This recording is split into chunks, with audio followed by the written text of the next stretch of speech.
மார்க்கெட்டில் இருக்கிற marigold biscuit. ஓகேங்களா, இது மேரிகோல்டு பிஸ்கட்டு.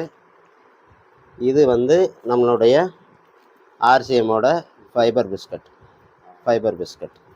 ஸோ இப்போ இந்த 2 பிஸ்கட்டையும் நான் எடுத்துக்கிட்டேன். இது 2ஐயும் வந்து நம்ம வந்து வாட்டரில் போட்டு நம்ம செக் பண்ண போகிறோம், டெமோ பண்ணி பார்க்க போகிறோம். 2ஐயும் ஒரே டைமில் தான் நான் போடுறேன். எது வந்து எப்படி டைலூட் ஆகுன்றதை நீங்கள் பாருங்கள்.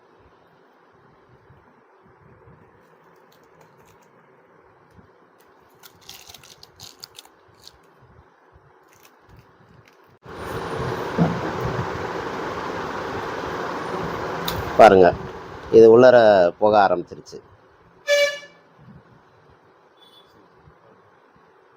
டைலூட் ஆயிடுச்சா? இது போயாச்சு. இது போகிறதுக்கு வந்து டைம் எடுக்கும். அதாவது வந்து மார்க்கெட்டில் இருக்கிற பிஸ்கட் வந்து இன்னும் நனைஞ்சு உள்ளர போகலை. என்ன ரீசன்னா, அது மைதா டைலூட் ஆகிறதுக்கு டைம் எடுக்குது. இது மைதா டைலூட் ஆகிறதுக்கு டைம் ஆகுது. இது வந்து கோதுமை. நீங்களே கலக்குங்க. இப்போ கலக்கியாச்சு, 2ஐயுமே கலக்கிறேன்.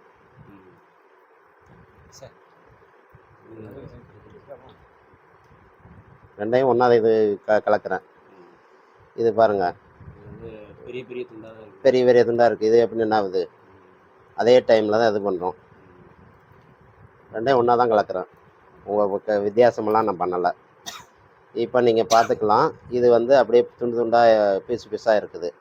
என்ன காரணம்? இதோட மைதாவுடைய தன்மை வந்து குளுட்டானுடைய பசைப்பொருளுடைய தன்மை அதிகமாக இருக்குது.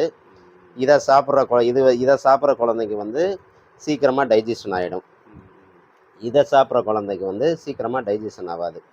நீங்கள் இப்படி பார்த்துக்குங்க, கீழே பார்த்துக்கு காட்டுறேன். அந்த டிஃப்ரென்ஸ் தெரியுதுங்களா? இது கரைஞ்சிடும். ஆமாம், இது வந்து அந்த கட்டி பீஸாக இருக்குது. இவ்வளோ தான் வித்தியாசம். ஸோ இப்போது இது ஏன் அப்படின்ற வித்தியாசம்னு பார்த்துக்கிட்டிங்கன்னா, இது ஏன் அந்த வித்தியாசம் அப்படின்னு வந்து பார்த்துட்டிங்கன்னா, இதில் அந்த மைதாவுடைய கண்டென்ட் அதிகமாக இருக்கறனால இதை சாப்பிட்ற குழந்தை 4 மணி நேரம் ஆனாலும் பேசாமல் தூங்கிட்டு இருக்கும். இந்த 4 பிஸ்கட்டை கொடுத்து தூங்க வச்சுட்டாங்கன்னு வச்சுக்கோங்க, குழந்தை பசிக்குதுன்னு சொல்லாது, கான்ஸ்டிபேஷன் ப்ராப்ளம் வரும்.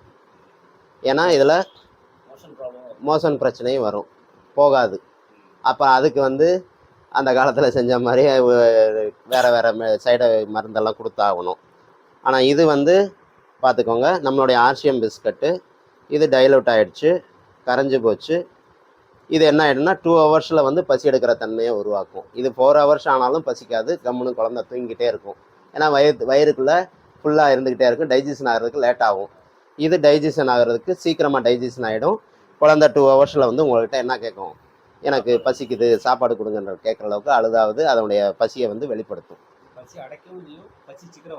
ஆமாம், கான்ஸ்டிபேஷன் ப்ராப்ளம் வராது. இது ஃபைபர் கண்டென்ட் இருக்க கோதுமை தவிடில் தான் தயார் பண்ணுறாங்க. ஆமாம், இதுதான் விஷயம். ஸோ இது செரிமானம் ஆகாது, அவ்வளோ.